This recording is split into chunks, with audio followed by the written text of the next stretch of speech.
203. Untuk teman-teman yang di rumah, ayo ajak teman-teman yang lain yang belum masuk ya. 203. Ini masih ada waktu 4 menit lagi.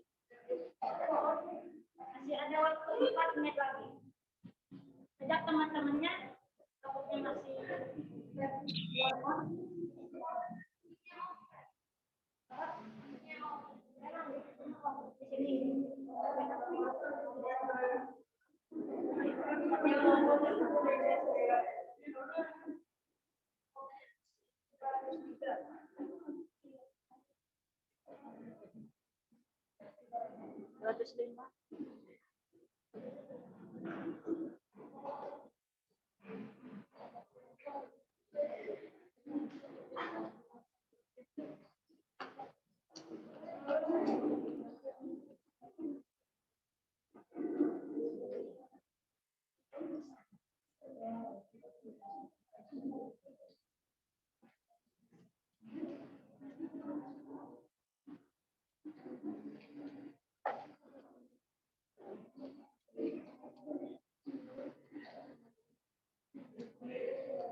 perkenalkan acara ini.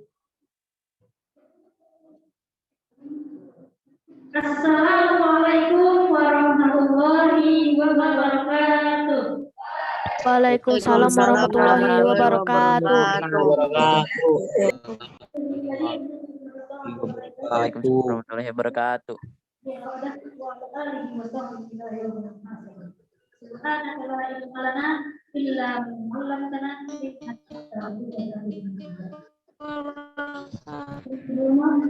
Pembina Yayasan Keluarga Besar An-Najah, Ibu Dr. Randa Hajahmai Karawasini, yang kami hormati. Pimpinan Yayasan Keluarga Besar An-Najah, Bapak Arif Budiman SKLK, yang kami hormati Ibu Kepala Madrasah Sanawiyah An-Najah, Ibu Imas Kuliah SKLK, yang kami hormati segenap Dewan Guru beserta KPU, dan yang kami cintai seluruh siswa-siswi MTS An-Najah. Puji syukur kehadirat Allah yang dirahmati yang telah memberikan kita berbagai macam nikmat, di antaranya nikmat iman, nikmat Islam serta nikmat sehat walafiat, sehingga kita dapat bermuajahah di tempat yang penuh dengan Allah. Salawat serta salam marilah kita curahkan kepada Nabi besar kita Nabi Muhammad sallallahu alaihi wasallam. Sallallahu alaihi wasallam. Jangan yang terang berdarah seperti sekarang. Hari ini tanggal berapa? 8 November dalam acara Gerakan Literasi Membaca Bersama Kepala Madrasah Sanawiyah An-Najah, kami boleh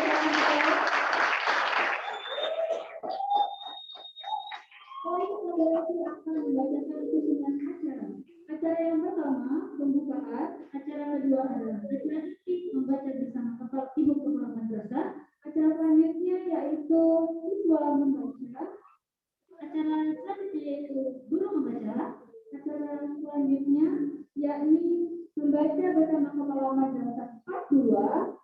Acara terakhir adalah penutup sekaligus pembagian progres semua yang akan dibacakan. Oke, selanjutnya kita buka acara pada pagi hari ini mulai dengan pembacaan bersama. Bismillahirrahmanirrahim. Kami tim literasi sebelumnya punya jargon. Ada yang tahu jargonnya? Apa tuh yang di rumah tahu? Enggak. Yang baru kelas 7 belum tahu ya? Oh, yang kelas 7 belum tahu. Oke, ada yang mau ngasih tahu? Kakak kelasnya, kakak kelasnya. Gimana, gimana? Gimana, gimana? Ayo, satu, dua, tiga, bareng-bareng. Salam literasi. Ayo membaca.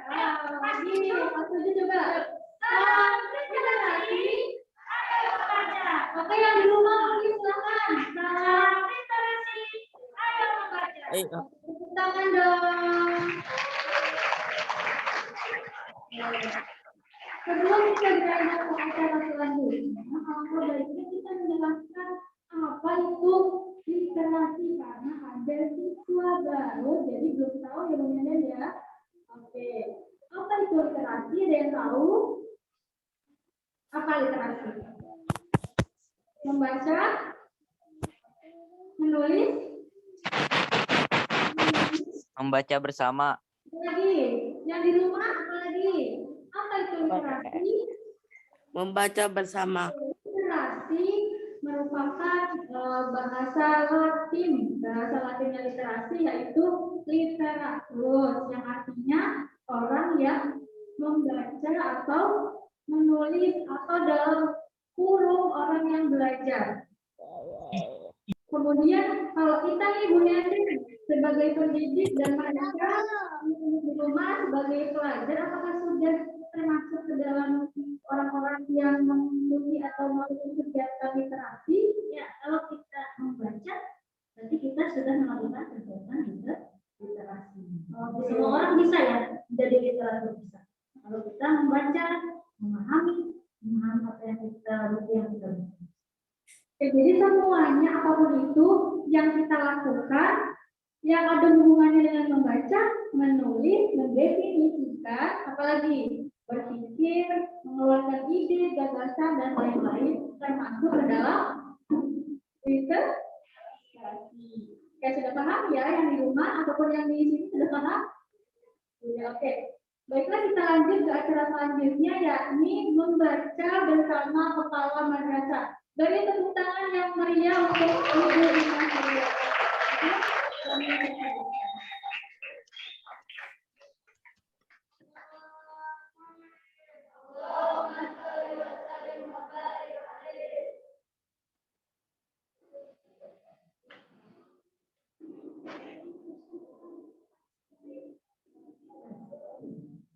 Bismillahirrahmanirrahim. Assalamualaikum warahmatullahi wabarakatuh. Waalaikumsalam warahmatullahi wabarakatuh. Warahmatullahi wabarakatuh. Terus dewan guru yang hari ini hadir, terus siswa dan siswi. Kebetulan yang ada di sekolah hanya santri, sedangkan yang telah pergi di rumah mudah-mudahan tidak mengurangi esensi dari kegiatan literasi kali ini. Alhamdulillah dalam kegiatan literasi di tahun pelajaran ini kita bisa membaca kembali beberapa buku. Kalian tentunya sudah membaca buku selama 1 bulan dan alhamdulillah sudah dikumpulkan masing-masing pada wali kelas apa saja bacaannya, berapa jumlah halamannya dan seterusnya. Dan sebagai penutup biasanya maka kita akan membaca 1-2 buku bersama yang saya pilih dan kemudian nanti kita akan tidak hanya mendengarkan kalau kalian, tapi juga kalian akan mencerna, kemudian mengambil hal-hal yang bisa dimanfaatkan untuk kehidupan kalian. Kemudian juga kalian bisa menuliskannya kembali dalam bentuk form dan lain sebagainya. Hari ini tanpa berpanjang lebar, hari ini saya akan membacakan satu buku. Sebetulnya buku ini adalah trilogi.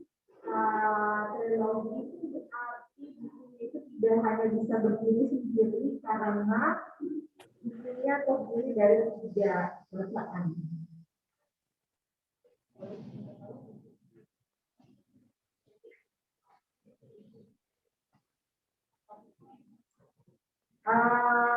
Trilogi itu artinya bukunya berseri 3 buah. Ada buku pertama, buku kedua, dan buku ketiga. Buku ini adalah karangan atau karya dari Teren Y. Siapa yang pernah membaca buku-bukunya Teren Y? Ada? Ada yang sudah pernah membaca atau saja judulnya? Langsung ya. Apa jangan-jangan juga sudah pernah membaca seri yang ini? Sudah. Alhamdulillah kalau sudah membaca, nanti berarti ada yang sedikit. Seri ini adalah seri tentang fiksi. Kemudian judulnya ada yang pertama adalah Bumi, yang kedua judulnya adalah Bulan, dan yang ketiga judulnya adalah Matahari.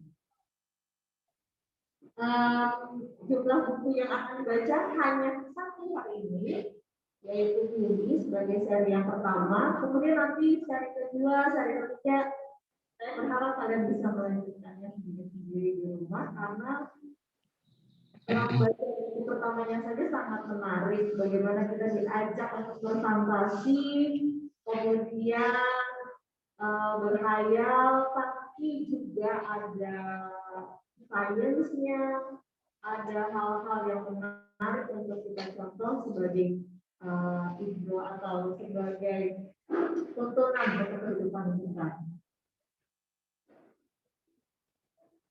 Sudah siap membaca berarti ya hari ini ya?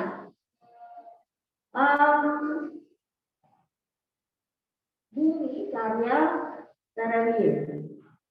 Jadi ini diceritakan sebagai sebuah kisah tentang 3 anak sekolah yang melakukan petualangan ke negeri angkasa berangsa. Tapi sebelumnya di awal cerita Bumi ini adalah cerita tentang Raif, seorang gadis berusia 15 tahun yang bersekolah di sebuah SMA. Raif ini ternyata memiliki kekuatan khusus. Raif sudah bisa menghilangkan dirinya sejak berusia 2 tahun. Kira-kira siapa yang bisa menghilangkan dirinya? Ada? Tidak ada. Jadi Raif biasanya kalau dia mau menyendiri, tidak mau diketahui keberadaannya, dia tinggal menutup mukanya dengan kedua tangan, kemudian semua orang yang ada di sekelilingnya tidak dapat melihat. Dia menjadi seperti dan seterang-terang itu sehingga orang-orang tidak bisa melihat dia walaupun Raif ada di hadapannya.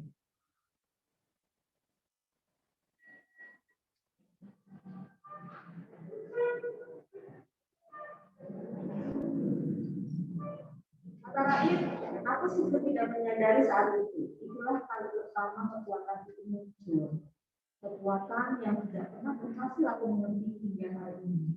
Kekuatan yang dirahasiakan dari siapapun hingga usiaku beranjak ke 15 tahun. Aku tinggal menutup wajahku dengan kedua telapak tangan, berniat bersembunyi, maka seketika seluruh tubuhku tidak terlihat. Lenyap. Orang tuaku sungguh tidak punya ide bahwa anak perempuan mereka yang berusia kurang dari 2 tahun bersembunyi persis di depan mereka, berdiri di tengah karpet mengintip dari sela-sela daun. Namaku Raif, gadis remaja usia 15 tahun. Aku bisa menghilang dalam artian benar-benar menghilang.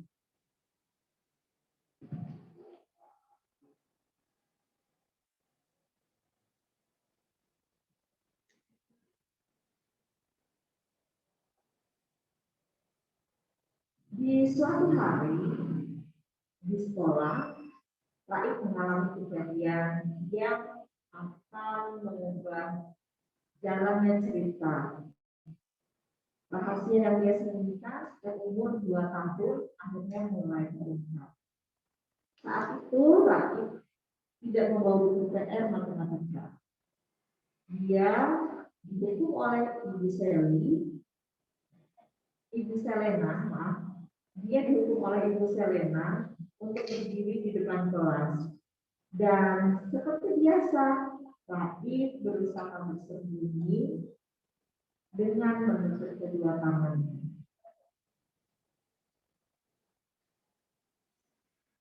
Tapi saat Raif menutup kedua tangannya di depan kelas, tiba-tiba ada sosok kurus tinggi yang berlari ke arah Raif. Dan melihat sosok itu, kemudian saat pula Raif tidak menyadari bahwa ada Ali di sekitarnya. Ali, teman sekelas Raif, kemudian menyadari bahwa Raif baru saja membunuh. Hai Ra, apa yang barusan kamu lakukan? Seruan Ali membuatkan itu berhenti. Bagaimana caranya kamu tidak muncul di sini? Kata Ali. Apa yang kamu lakukan barusan, Ra? Aku yakin sekali kamu tadi tidak ada di sini. Lorong ini kosong. Kamu tiba-tiba muncul di sini. Ini menarik sekali. Apa yang menarik, kata Ra? Kamu jangan pura-pura tidak mengerti, Ra. Aku dari tadi memang di sini. Aku yang pura-pura. Kamu tidak bisa membohongku, Ali menyerah. Aku memang pemalas, tapi aku tidak bodoh. Bahkan sebenarnya, kamu tahu, sebagian kecil para pemalas di dunia ini adalah orang-orang jenius. Aku yakin 100% kamu tadi tidak ada di sini. Tidak ada siapapun di lorong. Atas seperti yang menyambar, kamu tiba-tiba ada di sana. Tiba-tiba muncul. Aku yakin sekali. Raif mengeluh dalam hati, berusaha membalas catatan Ali dengan pura-pura tidak paham. Bagaimana Ra kamu melakukannya? Aku tidak melakukan apapun, kata Raif kepada Ali. Kamu jangan bohong. Siapa yang bohong? Kemudian perdebatan itu disahkan oleh kehadiran Ibu Selena yang terganggu oleh suara mereka yang sangat bising di luar kelas.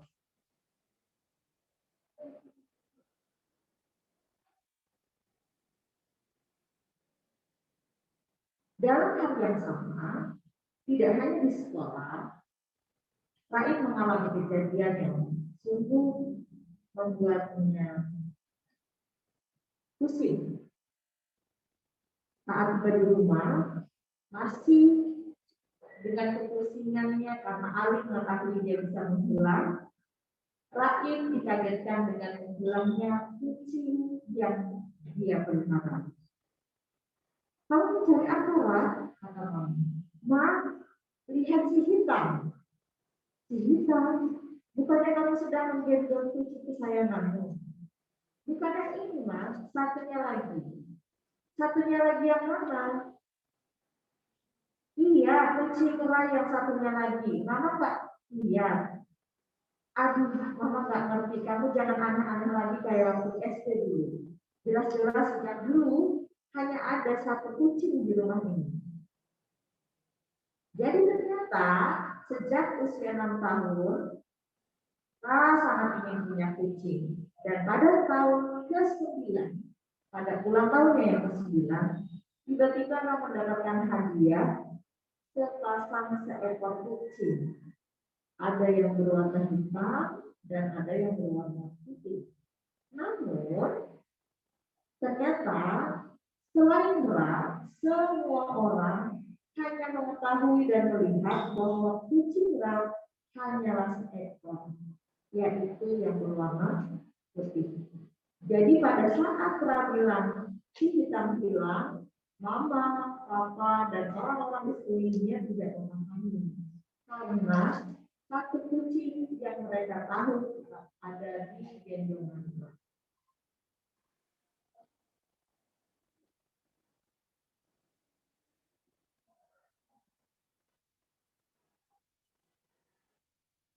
Aduh, berapa kali lagi kamu harus bilang?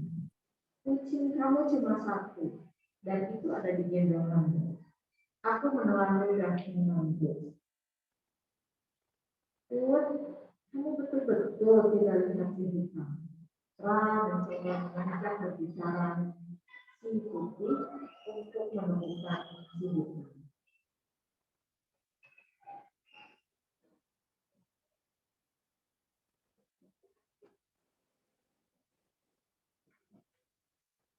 Aku menatap lama-lama cermin yang besar yang sekarang hanya menampilkan apa yang di kamar.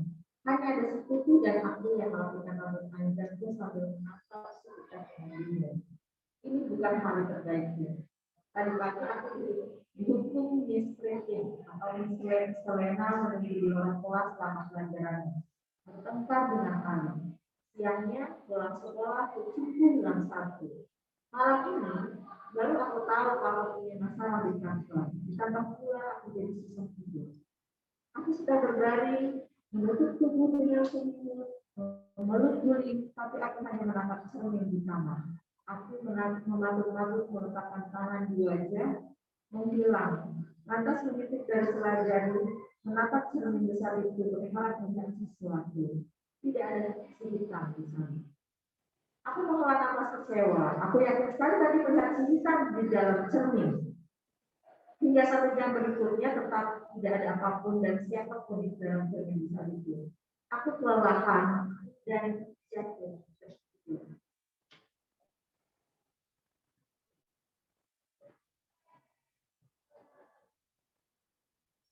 Tak kira keesokan harinya.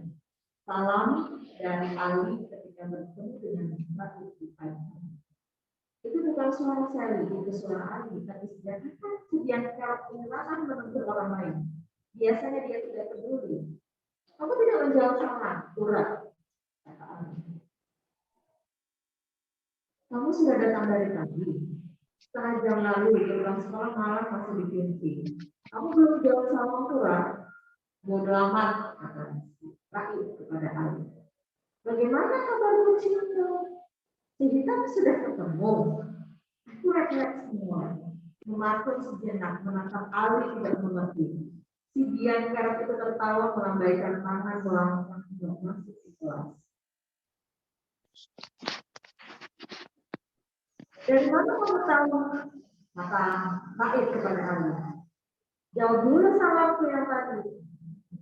Pagi juga, aku pasti juga menjawab salam. Itu orang ketus. Coba diulangi. Nah, selamat pagi, Ra. Selamat pagi, Ali.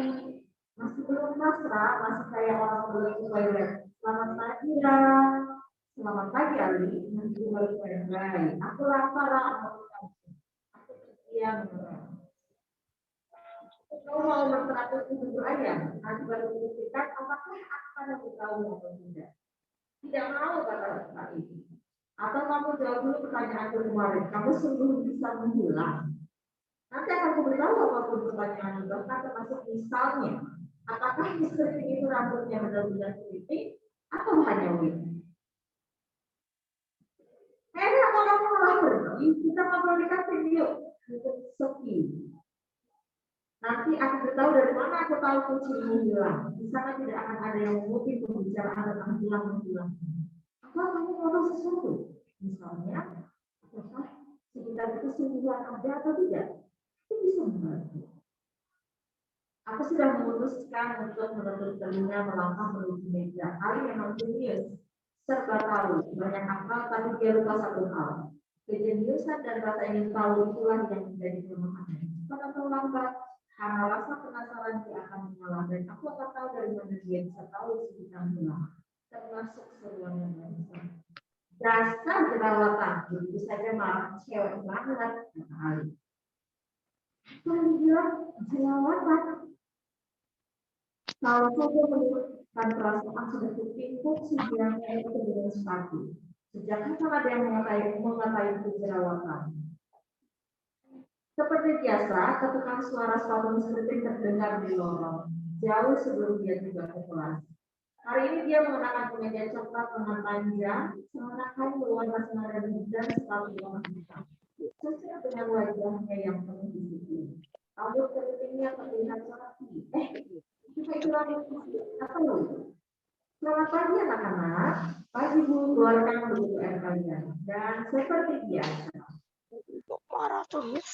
Ali tidak mengerjakan PR-nya dan buku di luar kelas.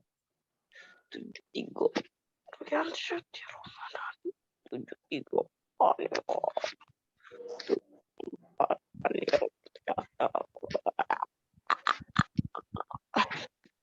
Sore hari, Raif pergi bersama Mama untuk membeli mesin cuci baru.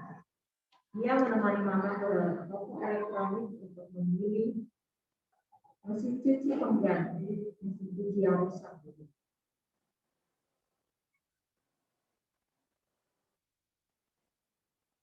Mam, Ra boleh tanya sesuatu? Ya. Mama dulu waktu remaja jerawatan nggak sih? Tapi nggak sebesar itu, Mama lihat sih banget, sudah kayak bisul. Aku kecewa melihat ekspresi Mama yang meragukan kekhawatiran tentang jerawat. Wajah kamu tetap manis, bahkan jerawat 2 kali lebih besar dibanding ini. Percaya sama Mama, kamu akan tetap manis. Ada obatnya nggak sih, Mam? Nanti juga bilang sendiri. Iya, kalau bilang kalau tambah banyak, Mama tertawa. Kamu ada-ada saja. Kalau pun tambah banyak, wajahmu tetap manis. Aku balas tersenyum tipis. Pukul 2:30 persis, bel rumah berbunyi nyaring. Ra, ada tamu tuh. Aku mengangguk lalu berdiri hendak membuka gerbang. Sally sepertinya sudah tiba. Seperti berlari menemaniku melewati halaman gedung. Gerakan tangan seperti saat hendak membuka gerbang. Bukan Sally yang datang. Selamat siang, Ra. Miss Helena. Selamat siang, Bu. Boleh buka segera, silahkan Bu. Maaf, saya tadi kaget kira siapa yang datang. Kamu sedang menunggu tamu yang lain, Ra? Iya, Bu, saya menunggu Sally. Kami mau belajar bersama. Oh, sepatunya boleh dikatakan Bu, tidak apa-apa. Terima kasih, Ra. Sally sudah datang, Ra. Kalian mau dijaga di rumah, kata Mama.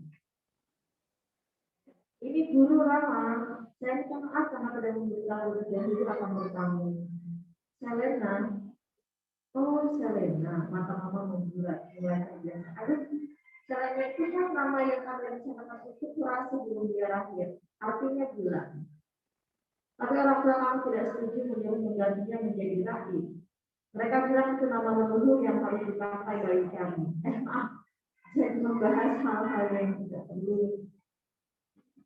Ra tidak membuat masalah di sekolah, bukan? Tanya Mama kepada Ibu Selena. Tidak, kecuali kadang lupa membawa PR. Syukurlah, saya pikir Ra membuat masalah. Ayo silakan dulu. Saya hanya sebentar, waktu saya amat terbatas dan tidak leluasa, karena itulah dari sekolah saya bergegas mengira. Nah, Ra, itu buku PR matematik kamu yang kamu kumpulkan tadi pagi. Sudah diperiksa. Meski lebih sering kesulitan, kamu selalu berusaha mengerjakan tugas dengan baik. Saran ibu, apapun yang terlihat, boleh jadi tidak seperti yang kita lihat. Apapun yang hilang, tidak selalu melihat seperti yang kita lihat. Ada banyak sekali jawaban dari tempat-tempat yang hilang. Kamu akan memperoleh semua jawaban masa lalu, hari ini, juga masa depan. Aku menatap dulu kepada itu. Saya harus bergegas. Waktu sangat terbatas dan saya harus mengejarnya. Tidak lama kemudian, saya datang ke rumah. Saya kebingungan karena melihat Miss Ripping atau Ibu Selena pergi meninggalkan rumah. Ini sungguh buku PR bukan? Ya iyalah, tidak usah dinotopi nanti terbakar. Dia tidak berbicara sesuatu. Maksudnya kamu tidak kenapa-napa kan? Kata saya bertanya heran mengenai kedatangan Ibu Selena ke rumah. Tidak ada yang lain untuk mengantarkan buku PR ini sendiri. Jangan-jangan hampir rumah itu dia ke rumah mengantarkan buku PR berikutnya. Selamat siang, Tante. Apa kata Mama? Kalian mau minum apa kepada Sally? Aku saja tante asal jangan merepotkan. Tidak merepotkan kok. Namanya Sally kepada kata namanya Rahim kepada Sally. Tapi tidak lama setelah itu tiba-tiba ada lagi yang muncul di rumah Rahim. Selamat siang tante. Aku mendengar. Suara itu khas sekali terdengar. Meski jaraknya masih 10 meter dari ruang tamu, suara yang menyebarkan aku kenal. Mama menjawab salam. Ra, ada tante? Ini siapa ya? Saya teman sekelas mau ikutan mengerjakan PR bahasa Indonesia. Sally yang kaget ikut meloncat tanpa sengaja mencoret buku PR-nya menolak. Ada apa sih lah? Aku tidak menjawab. Katanya punya Sally yang datang. Oh ternyata ada satu lagi teman yang datang. Itu adalah Ali. Ini akan menjadi momen paling ganjil sejak aku remaja. Aku melotot hendak mengusir Ali dari halaman rumah. Di samping itu saya bengong melihat penampilan Ali yang berubah. Susah membedakannya dengan pemain drama Korea sosoknya. Sementara Ali tersenyum lebar seolah tidak ada masalah sama sekali. Seolah aku dan Sally memang harus bercakap sebal karena Ali tidak kunjung datang untuk belajar bareng. Ra, Sally, kita kamu bengong di situ. Mama yang tidak memperhatikan terlalu masuk ke ruang tamu menoleh. Ayo ajak temanmu masuk. Ayo Nak Ali masuk. Sebelum aku bereaksi atas tawaran mama, dengan kencang-kencang mengusir Ali, aku itu mengambil salah sopan, malu melangkah ke teras. Anggap saja rumah sendiri ya, mama tersebut. Iya tante.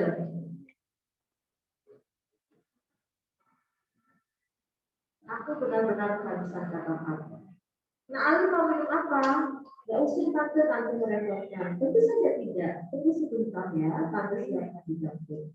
Ali hanya menyindir. Aku datang baik-baik kamu pasti ada maunya. Iya dong. Tentu saja ada maunya. Maunya adalah belajar bersama. Kita diajari mengarang bunyi persuasi. Kamu kan paling pintar soal bahasa Indonesia. Aku menepuk dahinya. Sejak kapan pula saya tidak diberikan ranah kepada Ali. Wah, itu bagus sekali Sel. Oh ya, sebenarnya bagusan karangan Ra. Tadi aku juga dikasih ide tulisan sama dia. Mereka berdua tidak temenan tante, Sally menjawab kepada mama. Tidak temenan, di sekolah mereka lebih sering bertengkar. Oh ya, apa?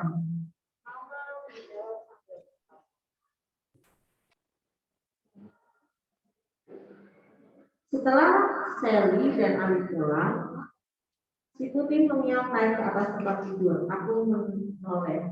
Kamu tidur duluan saja, Put. Aku belum ngantuk. Aku kembali mengintip dalam sela-sela tirai jendela. Semoga sebentar dimanapun dia melihat sekarang juga baik-baik saja. Hujan deras seperti ini, semoga dia menemukan waktu yang kering untuk tidur. Sudah 2 hari kucingku itu tidak pulang. Aku refleks memegang jidatku. Aku juga memeriksa buku PR matematika dari Miss Clipping. Duduk di atas kasur 5 menit sibuk membolak-balik halaman. Tidak ada yang istimewa, hanya buku PR seperti biasa. Aku mengingat-ingat pesan Mr. Kim. Apa dia bilang? Apapun yang terlihat boleh jadi tidak seperti yang kita lihat.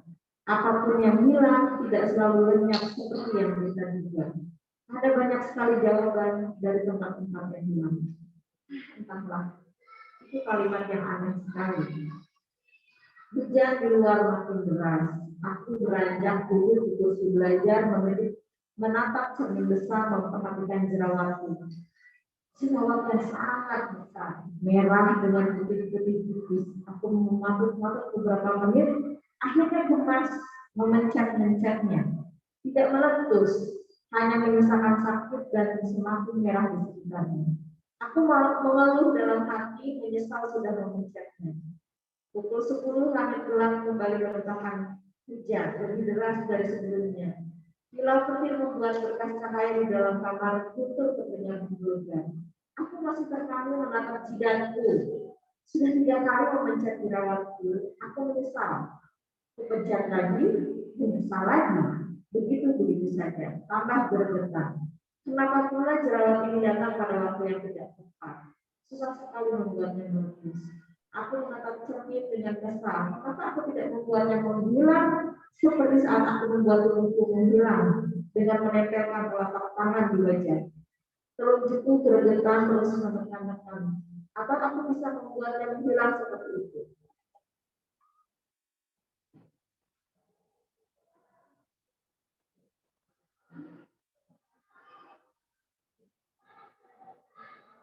Aku menolak dan kenapa tidak? Apa susahnya membuat jerawat batu ini hilang?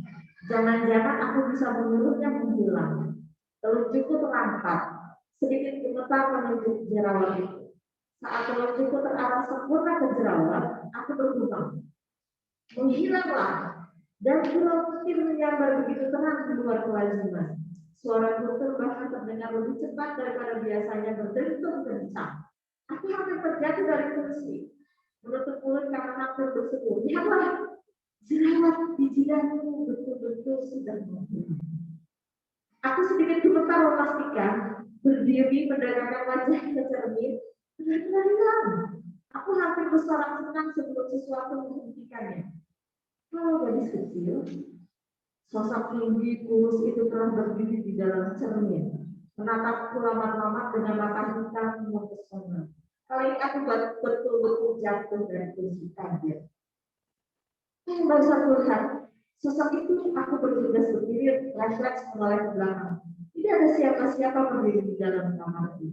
Kembali aku menoleh ke cermin. Sosok tinggi kurus itu masih ada di sana tersenyum. Matanya menatap mempesona.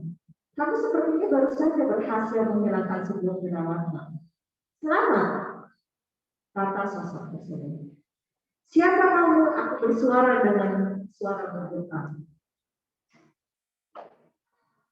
Ini bukan imajinasiku, ini nyata. Ternyata aku berusaha mengendalikan nafas.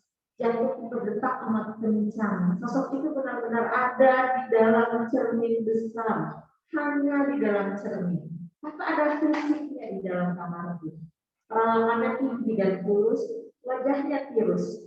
Telinganya mengerucut, rambutnya meranggas, bola matanya hitam pekat. Dia mengenakan, kau tidak tahu apakah itu pakaian atau bukan. Kain yang seorang otak bertubuhnya berwarna gelap.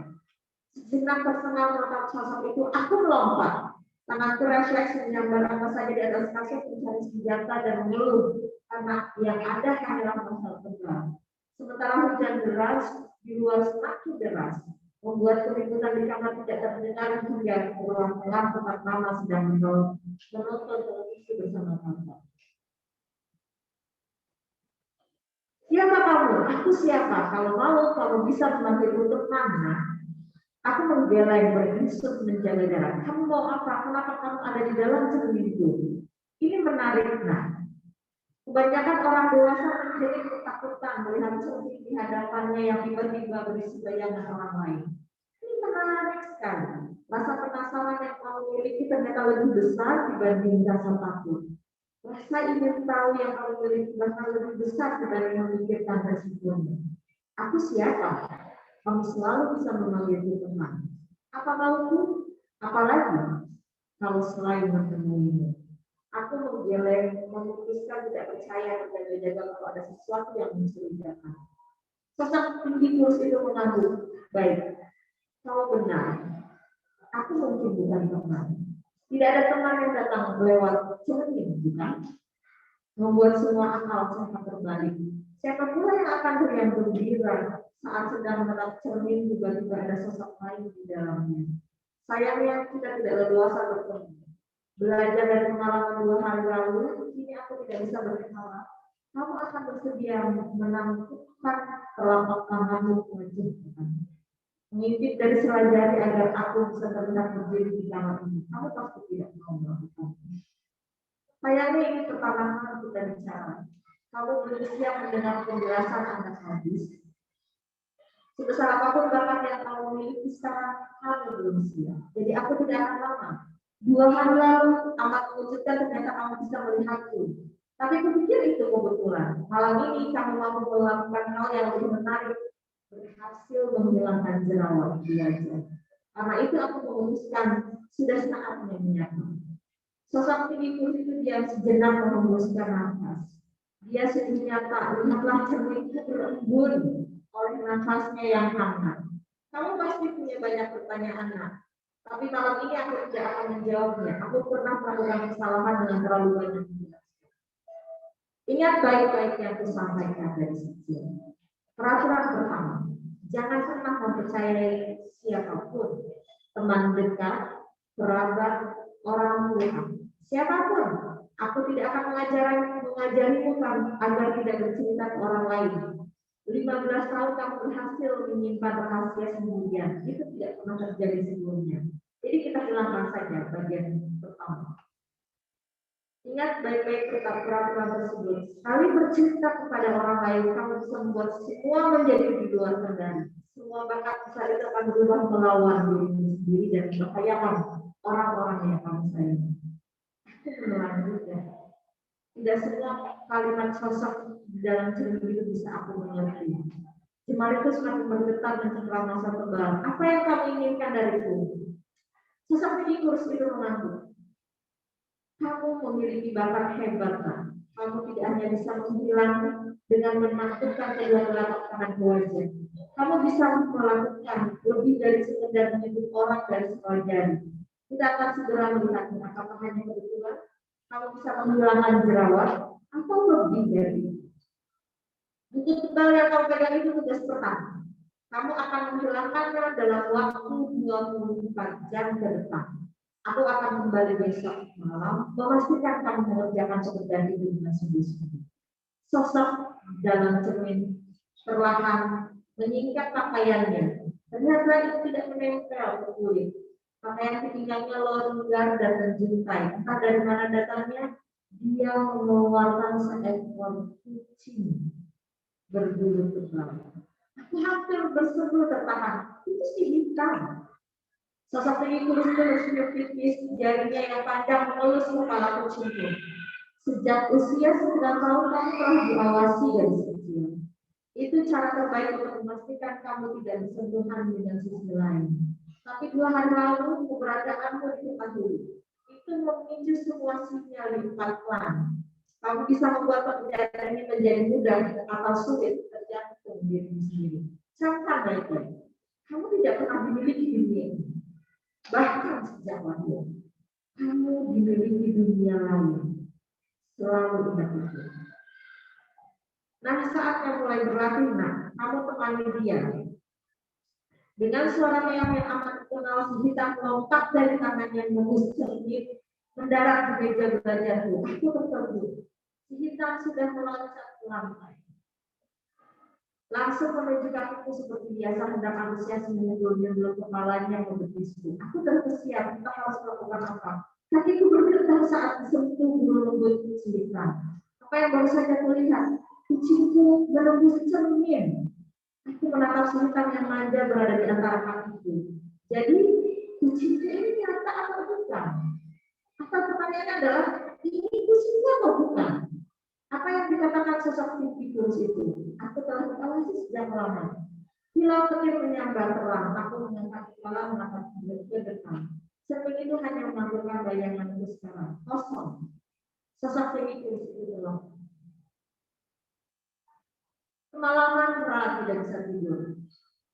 Ketakutan karena kucingnya datang dari dalam cermin. Juga karena hal-hal yang lain. Siang hari di sekolah, pada saat pelajaran bahasa Inggris dengan Mr. Theo, ada soal yang harus mereka kerjakan. Dari di sebelahku mengeluh. Aku tertawa dalam hati padahal saya selalu melakukan seberat Mr. Theo. Ternyata itu tidak cukup untuk membuatnya menyukai ulangan mendadak ini. Yang jadi masalah adalah ketika dia pulang tinggal 15 menit lagi, Mr. Theo mengingatkan. Selesai tidak selesai, tuntutkan jawaban kalian saat dia. Aku meringis, tinta ballpointku habis. Aku bergegas mengambil ballpoint cadangan di dalam tas. Ada 2 ballpoint yang kukeluarkan. Kenapa ada ballpoint berwarna biru? Bukankah aku tidak punya ballpoint seperti ini? Mungkin ballpoint papa yang tidak sengaja kutemukan di mobil atau ulang tahun. Tapi tidak apa yang penting bisa buat menulis. Aku menggerutu. Kenapa menyimpan pulpen seperti ini?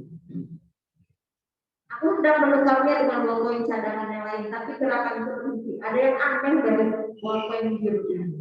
Aku mau memperhatikan lebih detail menyelidiki ballpoint itu terlalu berat dan sepertinya ada sesuatu di dalamnya. Aku perlahan membuka ballpoint itu yang keluar bukan batang isi ballpoint seperti lazimnya, tapi benda kecil berkelopak pelan menimpa meja. Aku berhubung pelan. Benda apa ini? Apakah ada sesuatu yang aneh? Ra, tidak ada, Mister. Hanya pulpen itu yang jatuh. Mister Theo memastikan sejenak kembali menatap ke arah lain. Aku mengamati benda itu lama-lama. Apa? Buat apa? Kenapa benda berkabel ini ada di dalam ballpoint biru yang besar?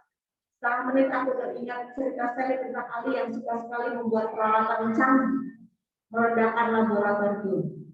Aku bersungguh dalam hati. Aku tahu benda ini, setidaknya aku bisa menebak benda ini apa dasar Ali. Tentu saja dia tahu aku kehilangan sejuta. Dia tahu aku dan saya mengerjakan PR kemarin sore karena jenius amatiran itu menyelundupkan ballpoint berisi alat penanda ke dalam plastik. Dia pasti melakukannya beberapa hari lalu setelah penasaran dengan kejadian aku dihukum seperti menunggu di lorong kelas. Ternyata itu tidak spesial. Aku pikir dia tahu dari manalah dengan cara canggih atau misterius. Ternyata hanya karena ballpoint biru. Aku terus lebar teringat sesuatu, setidaknya tadi malam pas tertinggal di bawah televisi. Jadi dia tidak bisa mengikuti percakapanku di kamar dengan sosok dalam cermin. Tapi senyumku segera terlipat. Jangan-jangan kemarin sore dia ke rumah berpakaian rapi, menipu Mama dan Sally yang membutuhkan alat pengintai lain di dalam kamar. Kumpulkan jawaban kalian sekarang. Sekolah selesai. Lapangan sekolah dipenuhi anak-anak yang baru saja keluar kelas, hendak pulang. Tunggu, aku meneriaki Ali. Ini pulpenmu, hadiah buatmu. Ali menatap ballpoint biru yang kusukan. Ali merasa malu karena ketahuan menyadap apa yang dilakukan oleh Raib. Brilian sekali, kamu mau ngapa-ngapain itu selama ini. Tapi lain kali jangan menggunakan ballpoint bonus. Baru. Meniru informasi dan cara berbicara seperti ini. Ali menelan mudah ragu-ragu menerima ballpoint itu. Dia cengengesan. Sepertinya itu ekspresi terbaik rasa bersalah yang dia miliki. Setiba di rumah, Mama melihat repot mengangkat kemudian. Gerimis turun saat aku turun dari angkot. Mama menyuruh membantu aku mengangkut. Kamu sudah makan? Raib bertanya kepada si Putih, kucingnya. Putih mengiang pelan. Kamu lihat si hitam di sana, Put? Si Putih balas mengiang pelan. Kamu hari ini bermain dengannya tidak? Aku berbisik lagi. Si Putih tetap mengiang seperti biasa. Aku menghela nafas. Andai tahu bahasa kucing, aku bisa bertanya pada si Putih apakah si hitam sungguh bisa dilihat atau tidak.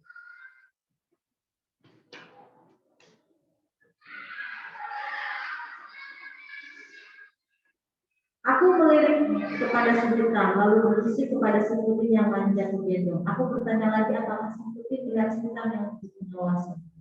Mana ada kucing normal yang tidak tertarik main lempar-lemparan. Bukankah dulu si hitam senang sekali melakukannya? Atau tidak? Aku menghela nafas, beranjak berdiri, meletakkan si Putih. Baru pukul 9, aku memutuskan tidur lebih awal. Tidak ada hal seru yang bisa kulakukan dengan seekor kucing aneh yang terus mengawasiku. Aku malas mengenakan sendal pergi ke kamar mandi gosok gigi. Keluar dari kamar mandi, aku benar-benar melupakan potongan kalimat percakapan tadi malam. Tetapi aku tidak memperhatikan bahwa kami ada janji pertemuan berikutnya. Aku bersenandung pelan kembali ke kamar, menutup pintu, keluar, bersiap belajar di atas kasur. Saat itu telingaku mendengar si hitam justru mengeram di atas kasurku. Belum kenal aku memperhatikan kenapa si hitam terdengar begitu galak. Sosok tinggi telah berdiri dalam cermin. Halo, gadis kecil. Kamu sepertinya tidak menungguku. sosok tinggi kurus itu tersenyum seorang. Aku refleks meraih sesuatu. Sial, tidak ada yang bisa kujadikan sebagai senjata. Seharusnya kamu mulai terbiasa, nak. Sosok tinggi kurus itu berkata datar, menatap sendal jepit yang dipegang. Bagaimana latihanmu hari ini? Latihan apa? Sekitar mengerang keras, aku menoleh. Kucing itu melancarkan kursi tempat sekolah berada. Dengan mulut dan cakar kakinya, sekitar menarik keluar novel tebal itu mengeong. Dia menunjuk novel dengan mulutnya. Aku menelan mudah. Ternyata latihan itu. Bukankah sudah aku katakan dari kecil kita bisa melakukan ini dengan mudah atau dengan sulit tergantung dirimu. Kamu tidak melakukan perintahku. Bahkan kamu menganggap ringan perintahku. Kamu tahu, kamu seharusnya sudah bisa menghilangkan buku. Apa sih?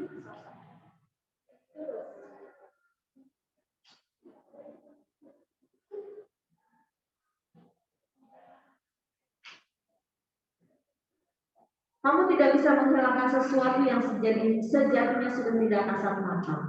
Jadi singkat cerita, malam itu di kamar itu si sosok kurus di dalam cermin memaksa Ra untuk menghilangkan buku tebal yang kemarin diperintahkan. Sebagai ancamannya, si Hita mencekik leher si putih supaya Ra betul-betul bisa menghilangkan bukunya. Tapi Ra kesulitan untuk menghilangkan bukunya. Setelah ancaman dihitung sampai 10, akhirnya dalam situasi yang kepepet, Ra akhirnya bisa menghilangkan buku. Kamu ini menakjubkan dari kecil. Jadi ternyata bukan bukunya yang dihilangkan oleh Raib, tapi kucing hitamnya. Si kucing hitam menghilang, walaupun kemudian kucing hitam itu lekas muncul kembali. Kamu ini menakjubkan dari kecil. Ini sama sekali di luar dugaanku. Bagaimana kamu melakukannya? Aku menggeleng berusaha mengendalikan nafas. Aku sungguh tidak tahu bagaimana aku bisa menghilangkan monster kucing yang memiting si putih. Kejadiannya terlalu cepat. Aku panik. Aku tidak tahu. Pergi kamu jauh-jauh. Kemudian sosok kurus menjawab, kamu tidak bisa menghilangkan sesuatu yang sejatinya sudah tidak kasat mata. Sosok tinggi kurus di dalam cermin tertawa pelan. Aku tidak mengerti kalimatnya. Tetapi ini sungguh menarik. Pertunjukan yang hebat. Kamu berhasil menghilangkan kucingku. Kamu tahu, sejenak aku hampir khawatir kucingku hilang semua. Kamu, siapapun kamu, pergi dari kamarku. Suaraku mendesis dalam. Tidak peduli dengan kalian. Kita sedang berlatih, nah. Aku sedang melatihmu. Bagaimana mungkin kamu mengusirku? Soal kucingku tadi, maaf. Aku tahu itu sedikit berlebihan, tapi itu terpaksa aku lakukan. Kita tidak akan pernah tiba di level berikutnya kalau tidak dipaksa. Aku tidak peduli. Pergi sekarang. Baiklah, Mas. Sepertinya kamu akan memilih menghilangkan cermin kalau aku tidak segera pergi. Kemungkinan ini akan membuat orang tuamu bingung saat mereka masuk ke kamar ini. Kita bahkan belum tahu apakah kamu bisa mengembalikan benda yang telah kamu hilangkan. Baiklah, aku pergi. Lagi pula latihan malam ini sudah lebih dari cukup. Sebelum kamu pergi, kamu harus tahu, kamu baru saja membuktikan bahwa rasa marah, panik, cemas bisa diubah menjadi kekuatan besar. Tapi itu bukan sumber motivasi yang baik. Kita tidak berharap kamu terdesak oleh sesuatu baru berhasil mengeluarkan kekuatan itu. Nah, camkan baik-baik. Sumber kekuatan terbaik adalah kalian sering sebut dengan tekad, berkehendak, jutaan tahun usia mungkin 2 tahun kehidupan pribadi dunia ini semua mencoba bertahan hidup. Kehendak besar, mereka bahkan lebih kuat dibandingkan kekuatan itu sendiri. Dalam kasusmu, dibandingkan kekuatan menghilangkan kehendak yang kokoh itu membedakan kekuatan yang kamu miliki menjadi berkali-kali lipat. Selamat berlatih kembali, nanti kamu tetap belum berhasil menghilangkan buku tebal. Meskipun aku yakin itu akan mudah saja sekarang. Aku Aku akan kembali besok malam dan kamu akan siap di level berikutnya. Kamu mau pergi dia di situ Cibubur. Dan sosok kurus menghilang di dalam cermin. Kita akan lanjutkan di sesi yang kedua, karena saya sepertinya waktunya juga sudah habis. Dan kita akan tahu bahwa setelah ini Rakyat akan menemui dan menghadapi petualangan yang sangat seru bersama Sally dan Ali berkaitan dengan kekuatan yang mereka miliki. Kekuatan Rakyat yang bisa menghilangkan sesuatu yang ternyata juga Sally memiliki kekuatan yang lain yang tidak Ali. Kita lanjutkan di sesi yang selanjutnya. Terima kasih. Sebelumnya saya sementara tutup dulu. Assalamualaikum warahmatullahi wabarakatuh.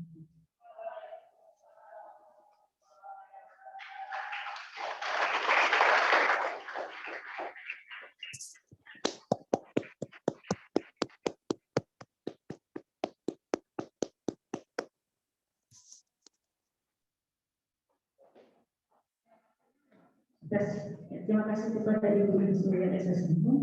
Oke, lanjut lagi ke acara berikutnya yaitu siswa bercerita. Siapakah dia? Ada yang tahu nggak? Ada yang? Oke, kemarin kita sudah melaksanakan One Book Camp Challenge.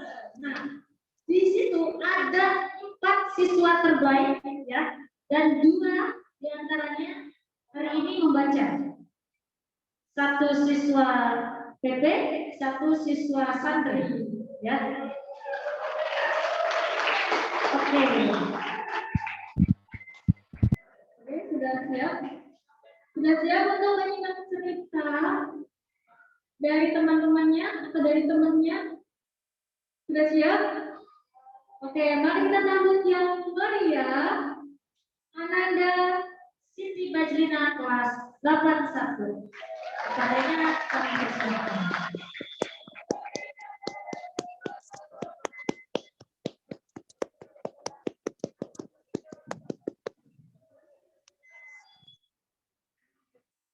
Assalamualaikum warahmatullahi wabarakatuh. Waalaikumsalam warahmatullahi wabarakatuh.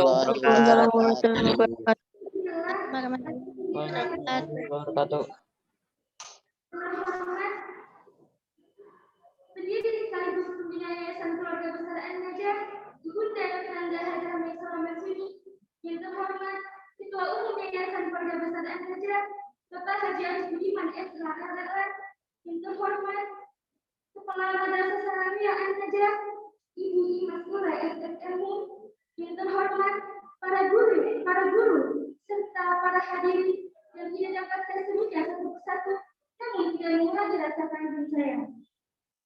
Puji syukur kehadirat Ilahi Rabbi yang telah memberikan kita berbagai macam nikmat, di antaranya nikmat iman, Islam, serta nikmat sehat walafiat, sehingga kita dapat berkumpul di tempat yang insya Allah penuh barokah ini.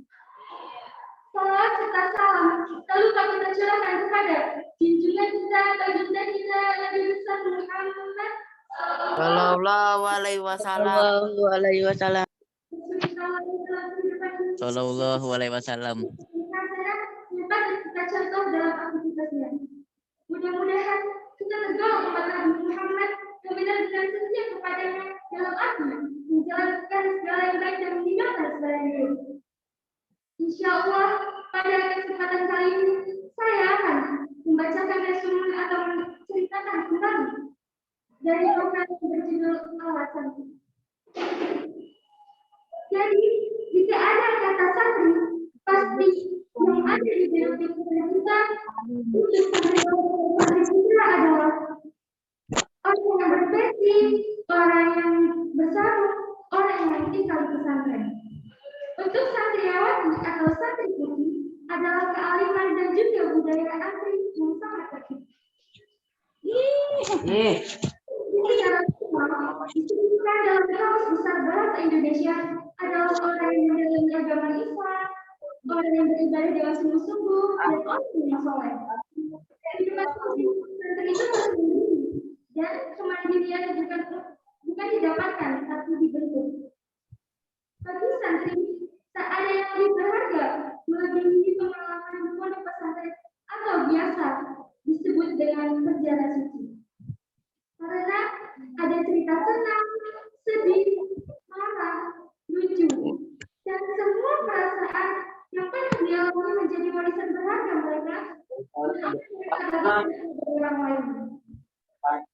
Kata-kataku sangat identik dengan dunia. Untuk dibahas selama salat atau jualan. Kadang menjadi santri itu harus menempuh perjalanan yang panjang untuk mencapai sebuah keinginan. Ini dapat saya sampaikan kurang dan lebihnya. Mohon maaf.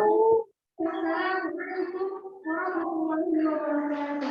Waalaikumsalam warahmatullahi Waalaikumsalam wabarakatuh. warahmatullahi wabarakatuh. Salam. Waalaikumsalam warahmatullahi wabarakatuh. Santri. Oke, selanjutnya yaitu pembacaan resume buku dari teman-teman yang ada di rumah melalui video. Oke, baik kita saksikan sama-sama videonya. Atas nama Tias Nur Fitriana kelas 74. Oke, tepuk tangan yang meriah.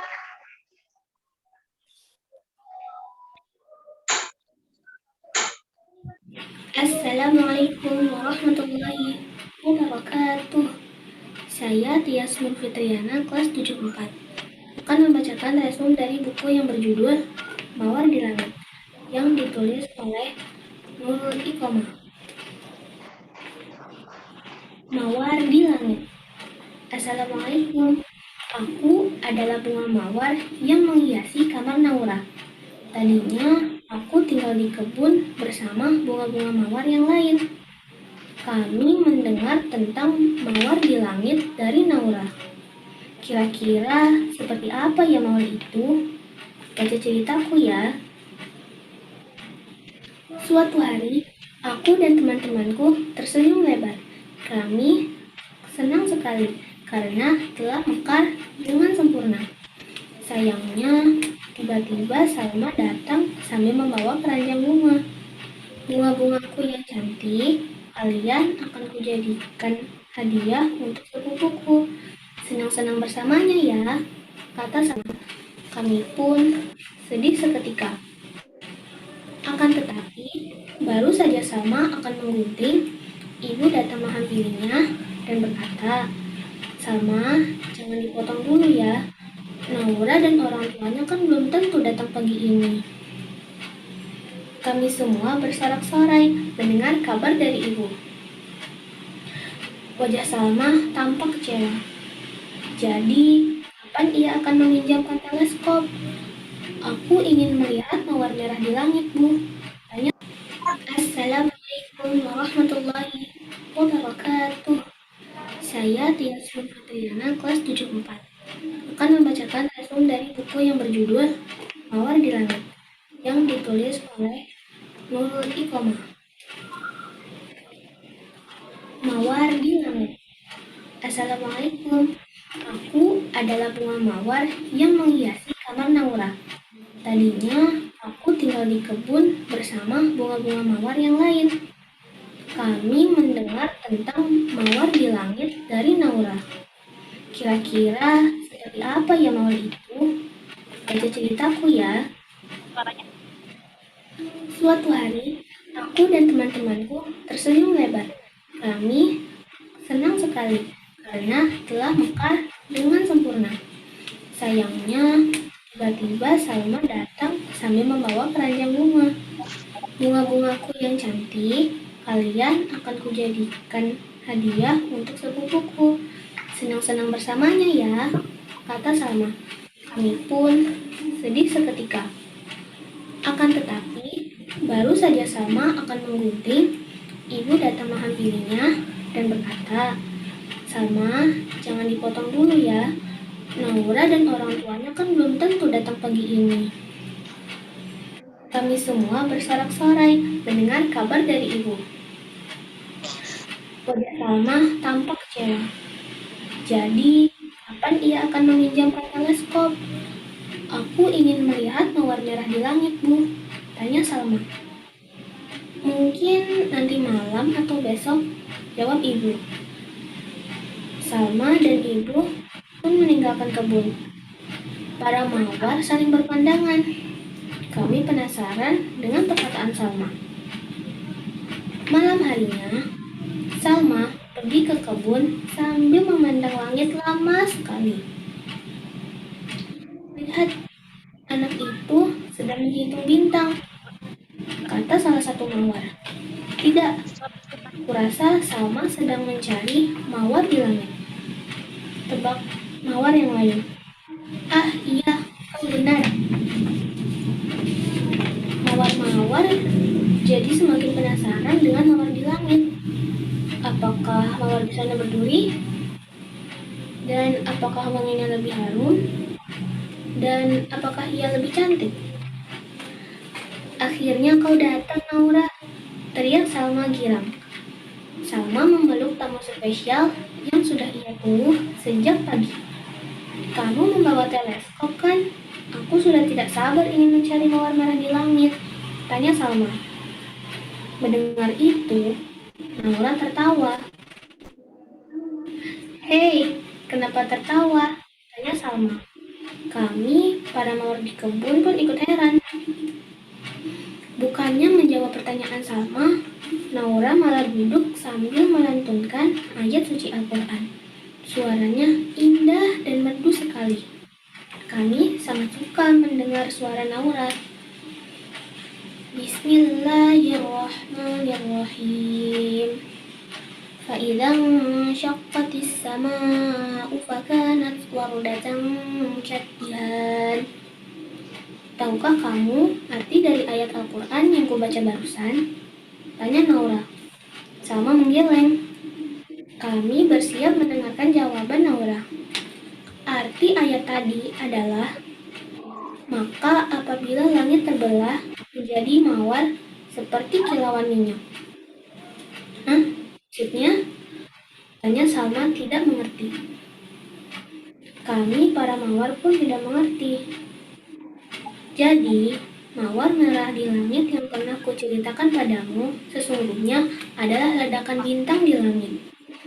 Ledakannya menyerupai mawar merah. Begitu kata ayahku saat aku menghafal surah Ar-Rahman. Jelas Naura. Namun, wajah Salma masih tampak kebingungan. Jadi, mawar itu ada jika ada bintang yang meledak, tanya Salma. Naura mengangguk. Masya Allah, ucap Salma kemudian. Masya Allah, ujar kami bersamaan. Kami pun mendongak melihat langit, berharap dapat melihat kebesaran Allah Subhanahu wa Ta'ala. Jadi, mana mawar untukku? Tanya Naura mengingatkan Salma. Salma tersenyum. Baiklah, kamu mau mawar yang mana, Naura? Naura memperhatikan kami satu persatu. Aku dan mawar-mawar lainnya langsung berebut berharap dipilih Naura. Siapa sih yang tidak mau dijadikan hadiah untuk anak perempuan yang hafiz Al-Quran? Hebat ya Naura. Nah, pesan moral yang dapat diambil dari cerita tersebut adalah kita harus percaya bahwa kebesaran Allah Subhanahu wa Ta'ala itu benar-benar akan terjadi. Dalam surah Ar-Rahman ayat 37, Allah Subhanahu wa Ta'ala menyebutkan tentang mawar merah dan langit terbelah. Namun, kejadian itu belum terjadi karena ayat ini hanya memberi gambaran tentang peristiwa hari kiamat ketika bintang-bintang di langit menemui ajalnya dan meledak semua. Oleh karena itu, dengan kehancuran bintang-bintang berarti kehancuran alam semesta. Demikian yang dapat saya sampaikan. Mohon maaf bila ada kesalahan. Wassalamualaikum warahmatullahi wabarakatuh. Warahmatullahi wabarakatuh. Suaranya agak kecil ya. Bagus ditanya ya. Dari Ananda Siti Bazmin, dan Bias. Oke. Lanjut ke acara berikutnya, yaitu guru membaca. Oke, ada yang tahu kira-kira siapa di antara guru-guru yang di sana itu? Siapa? Gak tahu. Bu Nenden. Oke, kita sambut yang meriah kepada Ibu Yeni.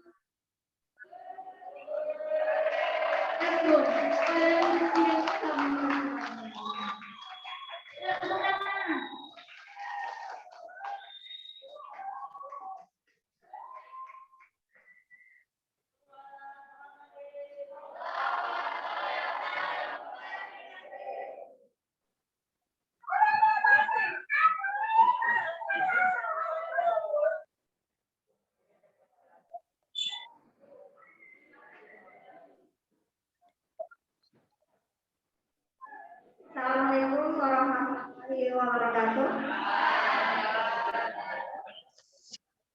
Warahmatullahi wabarakatuh. Ini saya akan menceritakan petualangan si Kancil. Sudah ada yang pernah baca buku ini? Sudah ada yang pernah? Oke. Buku ini penulisnya Bayu Aditya. Yang saya bacakan. Yang saya bacakan judulnya Gara-gara Terlalu Serakah. Yang serakah sebenarnya. Apalagi mulai sekarang. Kancil adalah hewan yang sangat suka makan timun. Baginya, timun adalah makanan yang paling enak di dunia. Ia bisa menghabiskan berpuluh-puluh timun bila sedang lapar. Meski demikian, sehari-harinya ia tidak makan timun saja, tetapi daun-daunan buah-buahan lainnya. Misalnya, ia makan pisang. Pada suatu hari, entah kenapa Kancil ini sekali makan pisang.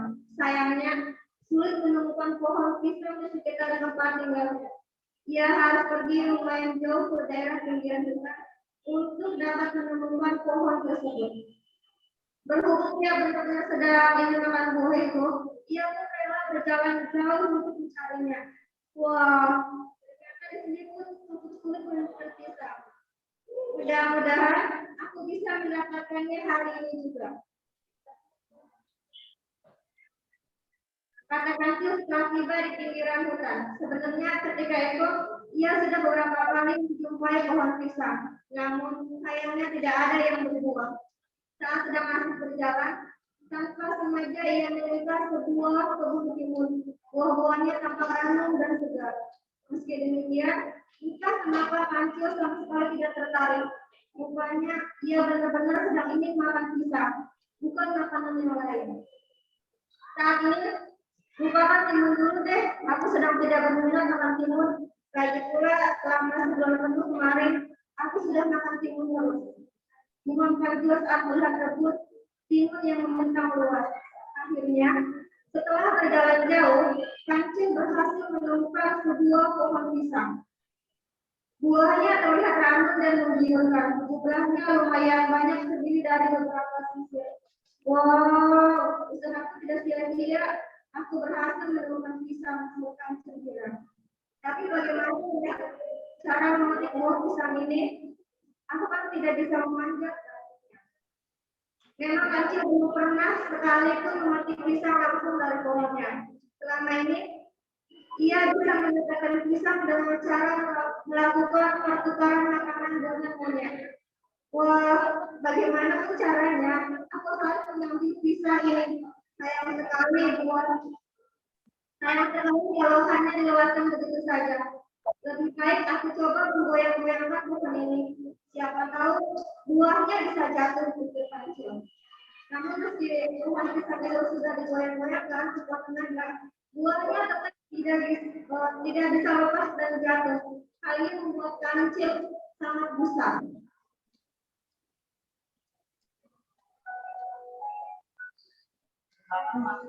Aduh, ternyata sulit sekali mengambil buah itu. Wah, aku harus mencari cara lain, bisa Kancil. Saat sedang berpikir keras, ia melihat monyet tengah melintas. Kancil mendapat ide untuk mengajak monyet bekerja sama secara adil. Hai monyet, kemarilah, ada yang ingin aku bicarakan. Teriak Kancil memanggil monyet. Mendengar panggilan Kancil, monyet pun mengakhirinya. Ada apa, Cil? Sudah kamu di sini, tanya monyet. Iya, aku sedang berusaha mencari buah pisang dan akhirnya berhasil menemukannya. Tapi aku tidak bisa memetiknya, sebab aku tidak bisa memanjat. Tadi aku sudah mencoba menggoyang-goyangkan pohonnya, tapi tidak berhasil. Karena itulah aku berhasil mengajakmu untuk bekerja sama. Enggak Kancil. Bekerja sama bagaimana maksudmu? Monyet masih bingung dengan maksud Kancil. Aku minta tolong kamu untuk memetik buah pisang ini. Lalu, itu hasilnya kita bagi dulu sama rata saya mana sama Kancil. Loh, emangnya pohon ini milik kamu? Tanya monyet. Iya, sebab aku yang menemukan pohon ini. Tapi aku tidak keberatan untuk membagi buahnya denganmu. Asalkan Kamu mau bantuku untuk memetiknya. Bagaimana? Kamu tertarik kan? Coba lihat pisang itu, jumlahnya lumayan banyak. Rasanya itu pasti enak, pasti lebih berproduksi. Monyet berpikir sejenak. Ternyata ia terdiam juga ketika melihat sebuah pisang yang begitu lebat dan ranum. Tidak rugi tentunya bila ia menerima ajakan si kancil untuk kerjasama. Baiklah, Cil, aku akan memetik pisang itu, ujar monyet. Ia pun langsung memanjat pohon pisang dengan sangat mudah. Kancil kagum karena monyet terlihat sangat lihai memanjat pohon. Tidak salah memang, aku mengajak kerjasama, pandai sekali memanjat pohon si monyet ini. Sangat berbeda denganku, masih Kancil sambil tersenyum. Setelah sampai di atas, monyet memetik satu buah pisang dan kemudian langsung memakannya. Benar apa yang dikatakan Kancil, ternyata pisang tersebut sangat enak. Monyet merasa sayang membaginya dengan Kancil. Timbul niat buruknya untuk menghabiskan sendiri pisang-pisang tersebut. Ia pun mulai memakannya satu persatu. Loh, kenapa monyet malah makan di atas? Ngomong Kancil. Hai monyet, ayo lemparkan pisang-pisang itu. Aku sudah siap menangkapnya. Nanti kalau sudah diproduksi semua, baru kita bagi sama banyaknya. Saya Kancil. Kancil, aku rasa aku tidak perlu membagi pisang ini denganmu. Ini kan pohon liar. Jadi ini bukanlah milikmu. Kalau kamu mau, ambil aja sendiri ke atas sini. Ujar monyet sambil mengejek.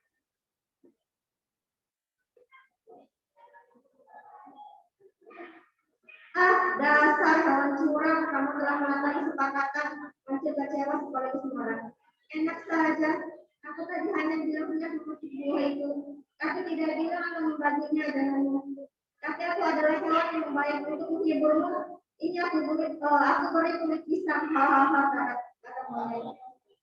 Seraya melempar kulit pisang ke arah Kancil. Untuklah Kancil bisa menghindar. Kancil luar biasa jengkel, ia merasa direndahkan oleh monyet.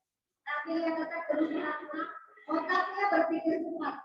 Timbullah sebuah ide cemerlang untuk membalas perbuatan monyet. Hai monyet, kulit pisang yang kau lempar tadi tidak mengenaiku. Kamu ini bodoh ya, masa melempar kulit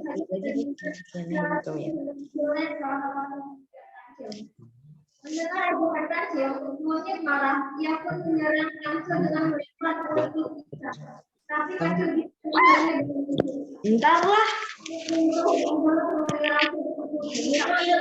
Penting kan ini.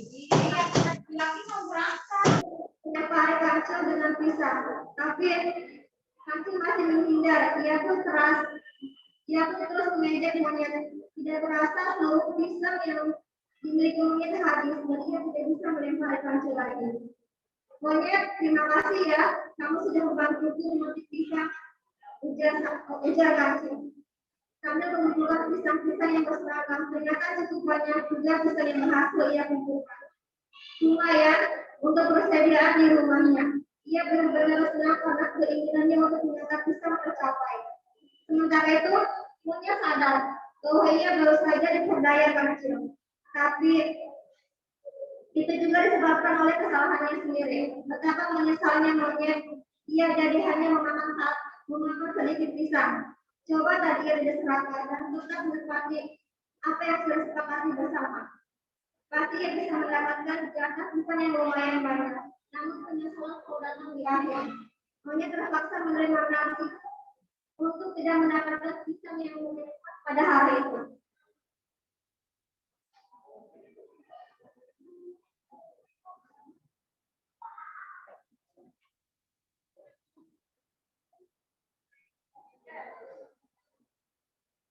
Peta yang kedua, yang pertama, akibat tidak mau mengalah.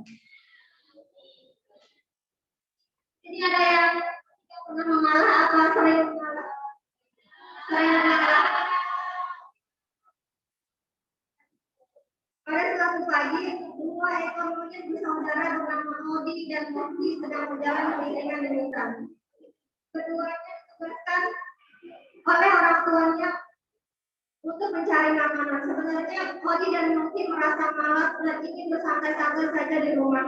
Tapi mereka tidak punya pilihan lain. Bila tidak berusaha mencari makan, maka keduanya terancam kelaparan. Orang tua mereka memang mencoba mendidik Odi dan Moki supaya bisa hidup aktif dan mandiri. Hai Odi, ternyata sulit juga ya mencari makanan. Sudah 1 jam kita berjalan, tapi tidak kunjung menemukan buah atau makanan yang bisa kita makan. Terus Moki. Iya ya, aku juga tidak menyangka masih sulit ini. Aduh, aku lapar sekali sampai tubuhku lemas. Pokoknya kita harus segera mendapatkan makanan. Jangan menyerah, saya tidak terus sampai dapat jalan kakak Odi bersemangat. Odi dan Moki berjalan pelan sambil soleh berarah bisa menemukan pohon pisang yang berbuah lebat. Pisang adalah buah kesukaan mereka. Keduanya membayangkan betapa nikmatnya bisa memakan pisang saat sedang lapar seperti saat ini. Sebenarnya sudah beberapa kali mereka mendapatkan pohon pisang. Sayangnya hampir semuanya belum berbuah. Kalaupun ada, maka buahnya sudah busuk dan hitam sehingga tidak bisa dimakan. Akhirnya, kerja keras Odi dan Moki mulai menampakkan hasil. Setelah berjam-jam menyusuri hutan, mereka berhasil menemukan sebuah pohon pisang dengan buah yang cukup banyak. Satu tandan terdiri dari beberapa sisir, sementara satu sisir terdiri dari 8 sampai 10 pisang. Oke, kita benar-benar beruntung. Lihatlah buah pisang itu terlihat sangat menggiurkan, kata Odi. Oh, melihat saja betul Odi. Tadi aku malah tidak sempat melihatnya. Ayo kita ke sana. Balas Moki sambil berlari ke arah pohon pisang. Nah, lebih baik sekarang kita bagi tugas saja. Ada yang bertugas memetik dan melempar pisang dari atas sana. Sementara ada yang kerjakan di bawah untuk menangkap pisang dan mengawasi kondisi sekitar supaya bahaya. Dan sampai ada hewan buas yang tidak memangsa kita atau hewan lain yang juga mengincar pisang ini. Pokoknya seluruh pisang ini harus menjadi milik kita. Tidak untuk hewan lain. Kata Odi pun semangat. Ya sudah, kalau begitu kau saja yang memanjat pohon ini dan memetik buahnya. Aku akan berjaga-jaga di sini. Cepatlah, tunggu ada hewan lain yang datang. Nanti jika kira-kira ada bahaya, aku akan langsung memberitahumu sehingga kita bisa kabur bersama-sama. Ujar Moki kepada kawannya Odi. Tanpa banyak bicara, Odi segera naik ke atas pohon. Ia memanjat dengan gesit, padahal sebelumnya tubuhnya begitu lemas dan lapar. Moki bersiaplah tangkap ini. Awas jangan sampai jatuh, nanti rasanya tidak enak.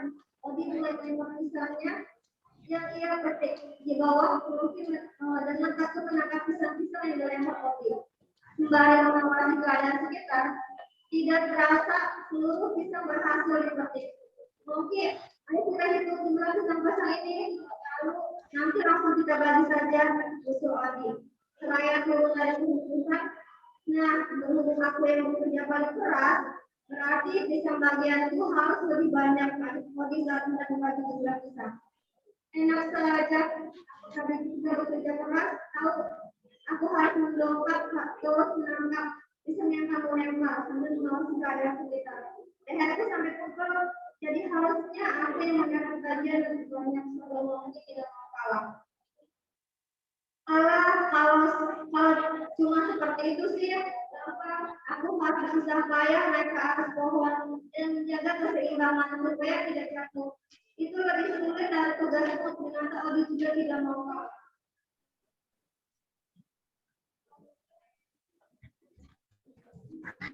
Pokoknya aku tidak terima kalau bagianku lebih banyak daripada bagianku kita Moki. Jengkel, berhubung keduanya sama-sama merasa lemas, mereka pun saling adu mulut bahkan dari baku hantam. Beruntungnya, kancil yang kebetulan lewat itu mulai mereka. Cukup berhenti, jangan bertempat seperti ini. Ingat, kalian adalah saudara. Jadi tidak sepantasnya kalian berkelahi. Semua kancil memisahkan pendapat Odi dan Moki. Perlahan-lahan, amarah dua milik saudara itu mereda. Mereka sadar bahwa apa yang dikatakan oleh kancil benar. Perkalian tidak akan menyelesaikan masalah.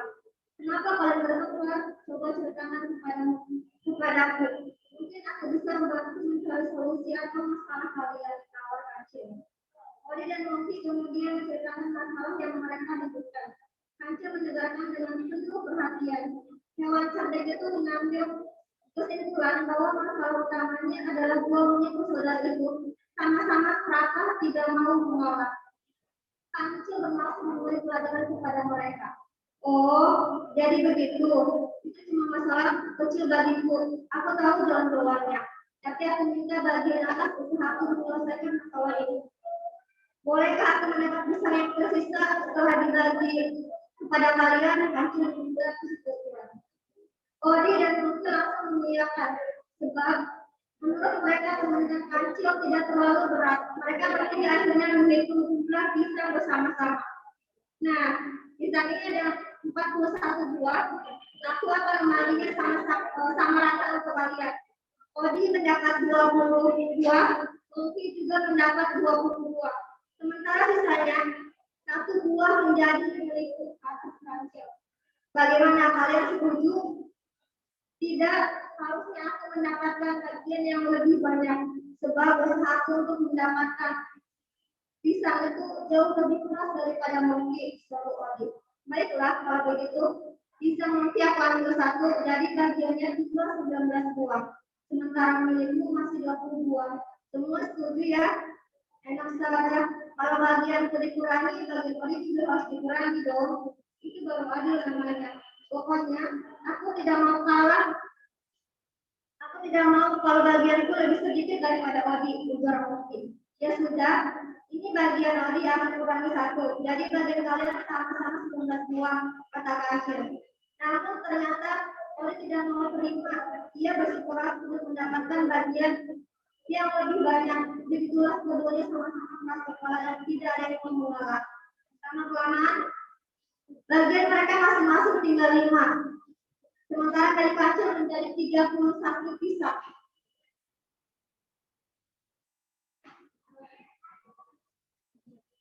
Hei, sudahlah kali ini harus sama-sama melihatlah bagian kalian tinggal 5 buah.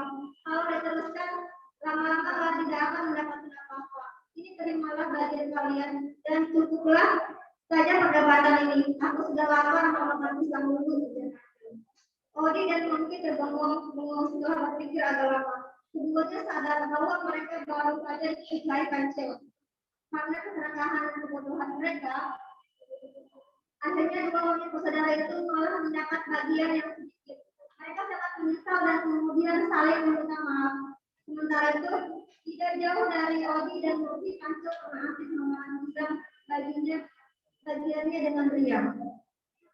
Nah, dari ceritanya selama ini apa yang kalian bisa?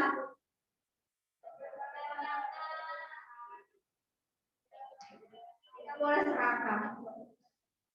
Terima kasih. Assalamualaikum warahmatullahi wabarakatuh.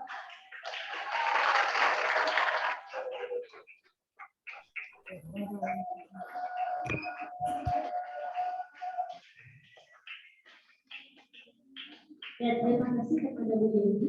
Oke, sebelum kita part yang kedua ya, kita ulas lagi. Yang tadi Bu Imas baca buku apa? Buku apa? Ya, ada tiga siapa aja namanya? Ada Raki, Ali, sama Sherly. Oke, jadi masih fokus ya? Masih fokus ya? Masih dulu. Oke, selanjutnya kita kembali lagi ke acara inti, yakni membaca bersama madrasah. Kita sambut Ibu Imas Putri.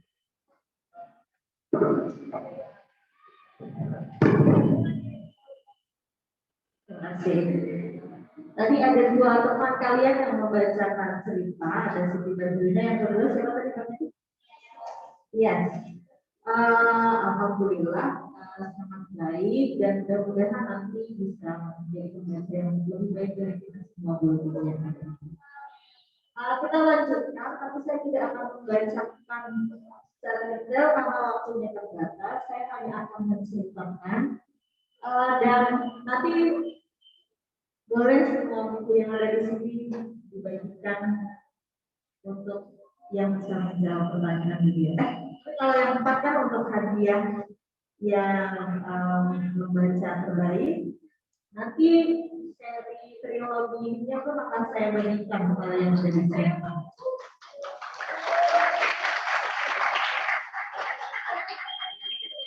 Tadi sudah cerita ada Raki, Ali, dan Sally. Nah, di hari itu mereka kemudian berada di sekolah berkunjung waktu klub menulis dengan Mr. Theo. Tapi suatu ketika terjadilah satu insiden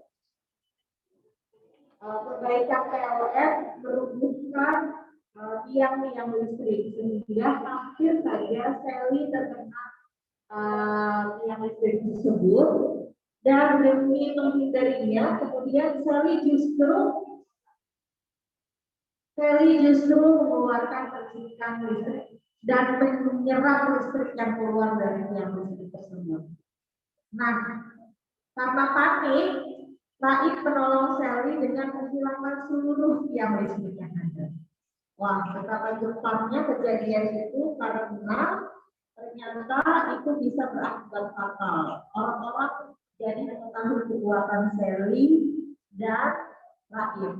Kalau Raif hebat dalam menghilangkan sesuatu, termasuk dirinya sendiri. Kalau Sally ternyata bisa mengeluarkan api dan bisa menyerap listrik. Nah, mereka diselamatkanlah oleh Ali ke dalam sebuah aula yang ada di sekolah. Pada saat mereka bersembunyi di aula, datanglah rombongan entah dari mana pasukan bayangan hitam yang datang dipimpin oleh laki-laki atau sosok kurus yang kemarin muncul di dalam cermin kapal merah. Bernama Tamus. Sosok itu adalah Tamus. Dia memimpin pasukan lebih dari 10 orang, mengepung 3 anak, Raif, Sally, dengan Ali. Ketiganya terkepung di dalam aula, tidak bisa kemana-mana. Namun kemudian datanglah Ibu Selena menyelamatkan mereka. Ibu Selena menceritakan sebuah lubang hitam dan meminta ketiganya masuk ke dalamnya supaya dia bisa melarikan diri. Sedangkan Ibu Selena sendiri kemudian bertarung melawan Tamus dan para prajurit. Raif, Sally, dan Ali masuk ke dalam lubang yang kemudian ternyata mengantarkan mereka ke kamar Raif. Mereka datang entah bagaimana caranya berpindah tempat dari aula sekolah ke kamar Raif. Mereka kemudian mencari tahu bagaimana caranya dan mencoba mencari jawaban dari buku PR matematika yang dimiliki Raif sebagaimana yang disampaikan oleh Ibu Selena bahwa buku matematika Raif menyimpan misteri. Singkat cerita pula, ketika buku matematika itu berusaha mereka baca, kemudian buku itu justru mengeluarkan sinar yang sangat terang. Sinar yang kemudian memindahkan mereka bertiga dari kamar Raif ke sebuah ruangan, ke sebuah tempat yang mereka tidak tahu ada di mana. Di sanalah mereka bertemu dengan tokoh lain bernama Ilo, anaknya dan istrinya. Dan di sanalah mereka mendapati kenyataan bahwa ternyata dunia ini tidak hanya dunia yang mereka timpati selama ini. Bahwa ternyata ada 3 dunia lain yang berjalan beriringan selama ini. Bahwa selama ini ternyata Raif bukanlah betul-betul anak yang dilahirkan di dunia ini, tapi Raif merupakan bagian dari klan bulan, sebagaimana Ilo dan istri juga anaknya. Jadi Ilo, dan anaknya berbicara dengan menggunakan bahasa klan bulan. yang tanpa disadari Naif mengerti, tapi Sally dan Ali tidak mengerti. Jadi selama mereka berada di rumah itu, yang menerjemahkan apa yang disampaikan oleh Milo adalah Raif kepada Sally dan Ali. Di situ kemudian barulah mereka tahu bahwa apa yang mengejar mereka, Tamus, adalah sangat berbahaya. Saat itu Tamus bukan hanya mengejar Raif, Sally, dan Ali di dunia bumi, tapi juga sampai di bulan. Si Tamus dan seluruh pasukannya bisa berpindah-pindah dari dunia tanah ke dunia bulan dan seterusnya. Jadi ternyata empat semesta yang ada di dunia ini yang berjalan beriringan. Yang pertama adalah dunia tanah, dunia bulan, dunia matahari, dan kalau saya tidak salah ada dunia langit. Nah, ini semuanya empat-empatnya sebetulnya saling dunia bintang yang terakhir, dunia bintang. Keempat-empatnya memiliki kehebatan yang berbeda-beda. Nah, dan ternyata Sally adalah salah satu keturunan dari dunia matahari. Sally adalah anak keturunan dari dunia matahari. Karena itulah dia mampu menyerap tenaga panas. Dia mampu mengeluarkan api, dia mampu memberikan terang, dia juga bisa menghisap listrik sebagaimana yang terjadi sebelumnya. Lalu mereka akan mendatangi seorang sepuh di perpustakaan pusat kota yang bernama Alf. Nah, si Alf ini yang memahami bagaimana jalur cerita kuno yang menyebutkan bahwa bagaimana si dunia tanah, dunia bulan, dunia matahari bisa bersinggungan satu sama lain.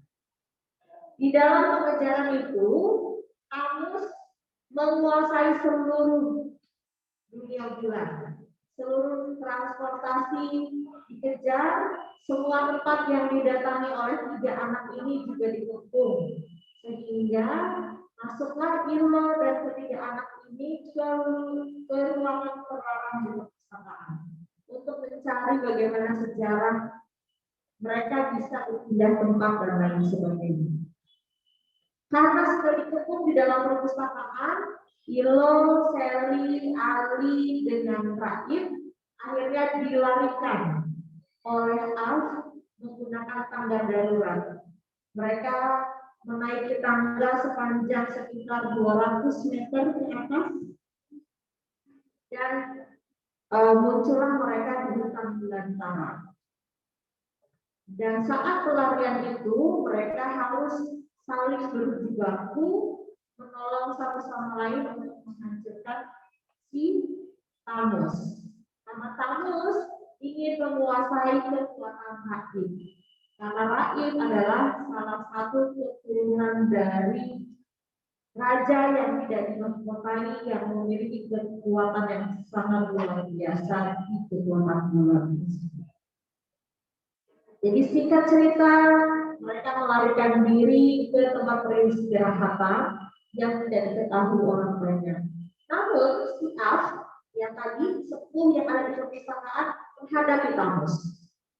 Kamu bayangkan si Alf yang sangat sudah tua, umurnya sekitar 1000 tahun atau kalau tidak saya salah.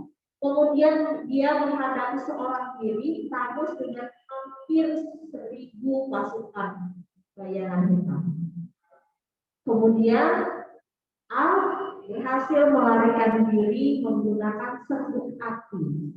Jadi dia masuk membuat lubang hitam dari serbuk api di dalam perapian yang ada di dalam perpustakaan, sehingga dia akan bisa muncul di perapian peristirahatan itu. Tapi ternyata kami sudah paham dan mengetahui bahwa trik itu akan dilakukan oleh Alf. akan melarikan diri ke tempat di mana Sally, Raif, dan Ali berada. Karena itulah Thanos menggunakan Ibu Selena sebagai tahanan di perpustakaan. Suatu malam, Raif, Sally, dan Ali bergegas ke perpustakaan menggunakan buku api supaya bisa menyelamatkan Ibu Selena. Yang ternyata itu semua adalah jebakan semata. Jadi kamu sudah menanti kedatangan mereka bertiga. Bukan mereka tanpa, misalnya kayak mereka betul-betul sudah siap kedatangan Raif, Sally, dan Ali. Di tengah penyelamatan Ibu Selena itulah kemudian mereka berhasil menghilangkan Thanos, mengirim Thanos ke dalam lubang hitam sebagaimana raja yang tidak diketahui dan tidak bermahkota itu hilang dan lenyap. Saat itulah maka kekacauan yang ada di dunia bulan berakhir. Sally, Ali, dan Raif tinggal mengerjakan PR selanjutnya, yaitu bagaimana caranya mereka bisa kembali ke dunia bumi. Disitulah cerita bumi ini berakhir. Kenapa menggantung ceritanya? Karena memang cerita ini harus dilanjutkan kembali di trilogi kedua dan ketiga buku yang berjudul Bulan dan Matahari. Jadi ternyata kita tahu bahwa dari cerita ini yang pertama semua orang memiliki kekuatan yang tidak disangka-sangka, apapun itu bentuknya. Ali yang hanya dianggap sebagai makhluk tanah, dia memiliki kekuatan yang sangat jenius dengan akal pikirannya, dengan intelijensi menganalisa keadaannya. Dia mampu menguasai bahasa bulan dalam waktu 1 malam dan seterusnya. Kemudian Raif dengan kekuatannya bisa menghilang, menunjukkan bahwa di dunia ini tidak ada yang tidak mungkin terjadi selama kita memiliki tekad yang kuat, tekad yang besar untuk melakukan sesuatu. Kemudian Sally dengan kekuatan listrik, api, dan sebagainya itu juga merupakan petanda dan penunjuk bahwa apa yang dilakukan selama bertanggung jawab bisa mendapatkan manfaat yang baik untuk orang banyak.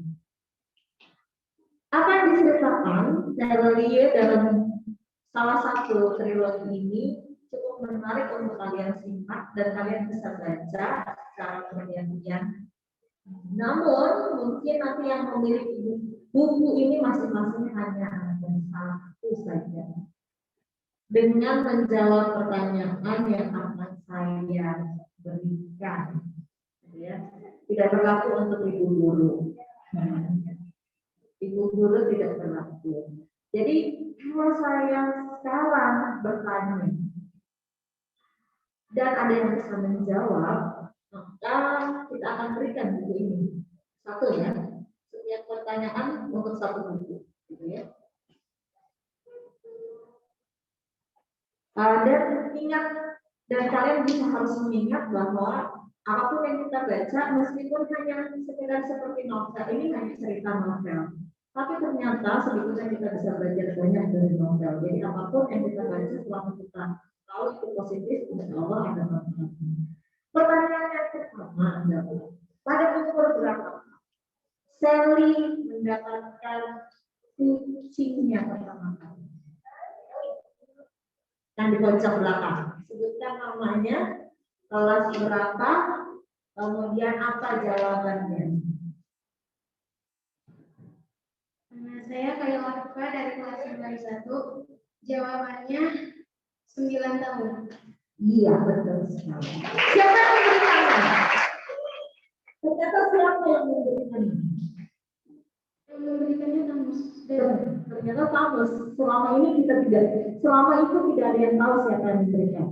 Raif menyangka itu dari mamanya, bapaknya menyangka itu dari tantenya dan sebagainya. Ternyata kampus yang menggunakan. Selamat, kamu boleh pilih sebagai yang pertama mendapatkan hadiah. Boleh pilih mau bumi, mau bulan, atau mau matahari. Mau yang mana? Oh, mau yang bulan.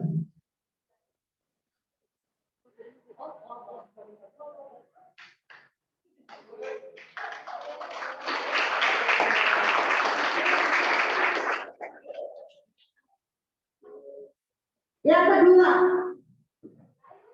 pertanyaan yang kedua. Nih Banin ya, buat Banin deh khusus. Tapi Banin mau nggak sih baca? Mau nggak? Mau. Kalau mau kita kasih pertanyaannya. Pertanyaannya yang kedua. Apa sebutan atau nama beken dari Ibu Guru Selena?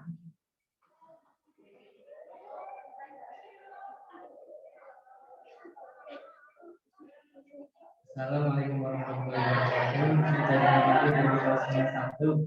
Istri Ibu. Ya, betul.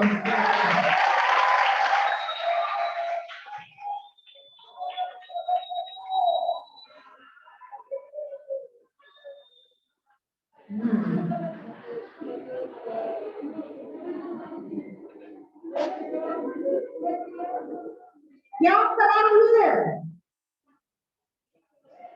Yang terakhir untuk mana lagi deh?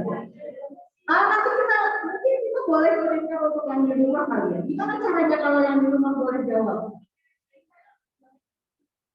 Oh, ada resume yang terbaik. Untuk yang di rumah jangan khawatir, nanti juga saya akan berikan buku yang sama, 3 buku, bumi, bulan, dan matahari. Nanti akan ada resume terbaik yang dibuat setelah mendengarkan cerita ini.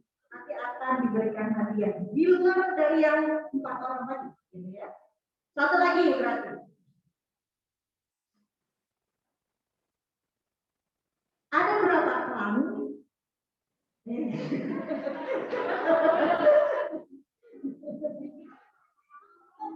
Belum. Ada berapa klan yang ada di semesta ini dan berasal dari klan nama Chef Ali?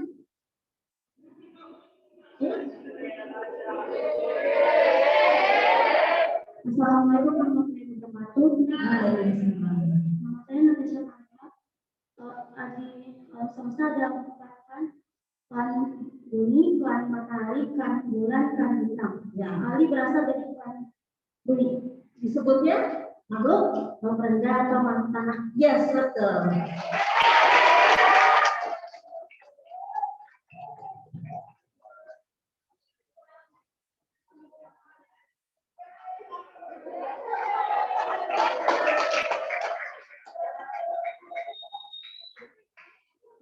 Terima kasih semuanya. Jadi, kenapa sih kita ada kegiatan literasi ini? Yang pertama, untuk menyemangati kalian bahwa kegiatan membaca itu sebetulnya bukan hanya sekedar membaca, tapi ada proses mendengarkan, ada proses menganalisa, ada proses memahami, ada proses lain-lainnya yang bisa menjadi manfaat buat kalian. Dan hari ini selamat untuk 3 yang sudah mendapat buku dan 4 yang nanti akan mendapatkan buku Best Friend Diary. Nanti kalau sudah ditentukan. Oke. Yang pertama, boleh bersama-sama saja. Yang pertama kita panggilkan untuk membaca One Mark One Challenge terbaik. Pertama adalah Siti Bazlina dari kelas 81. Bisa tepuk tangan?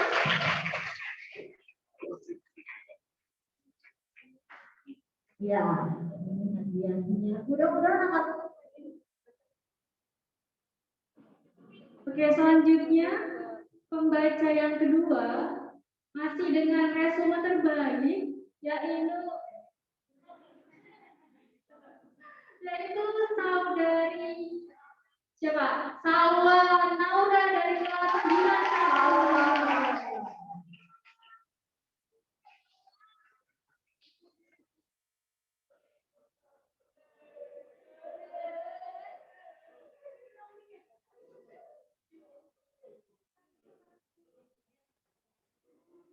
Dan dua lagi yang di rumah Bu. Ada yang di rumah. Nanti yang pertama untuk Tias kelas 74 dan yang kedua Fauzia Alifah kelas 92. Fauzia Alifah kelas 92. Selamat kepada kalian semua. Kasih tepuk tangan yang meriah dan mudah-mudahan menjadi motivasi untuk kalian dan insya Allah ada manfaat untuk setiap kegiatan pembacaan apapun buku yang kalian baca. Selama itu tidak mengandung hal-hal yang bisa menjerumuskan kepada yang kurang baik. Demikian yang bisa saya sampaikan hari ini. Sampai jumpa di kegiatan hari Rabu. Minggu ini banyak banget kegiatan ya. Jarang belajarnya, Happy. Minggu ini jarang belajar, ada 2 hari yang libur. Mudah-mudahan kalian menikmati bahwa dalam kegiatan apapun, kalau diikuti, disimak dengan baik, pasti akan dapat manfaat yang berlebih. Gitu ya. Mohon maaf, Assalamualaikum warahmatullahi wabarakatuh. Waalaikumsalam warahmatullahi wabarakatuh. Waalaikumsalam warahmatullahi wabarakatuh.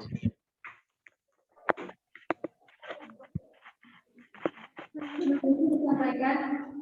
Oke, terima kasih untuk teman-teman semua yang sudah berpartisipasi dan kepada para pemenang kami ucapkan selamat.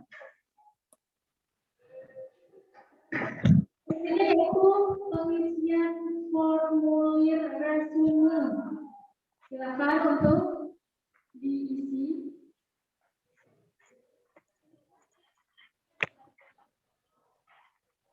Untuk yang di rumah, silakan dibuka linknya untuk hadiah yang sesi tanya jawab nanti. Kalau yang di rumah diganti dengan resume di link yang sudah dicantumkan. Jadi resume terbaik nanti akan kami pilih, kemudian hadiahnya buku. 3 buku tadi ya. Jadi 2 buku untuk masing-masing orang berarti satu-satu ada 3 buku.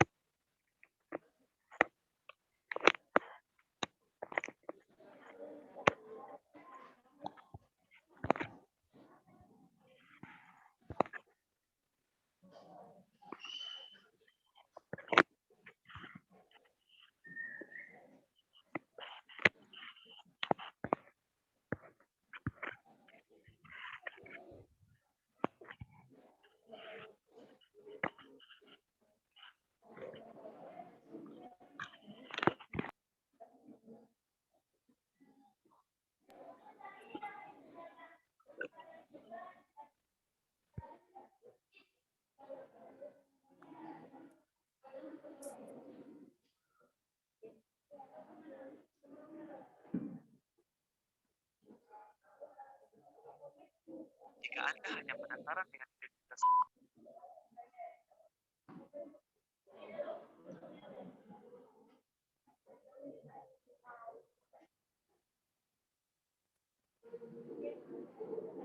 Oke, untuk yang di rumah, halo yang di rumah, silakan si refleksi atau resume bacaan dari cerita-cerita yang sudah dibacakan oleh Bu Imas, terus Bu Yeni dan teman-teman kalian.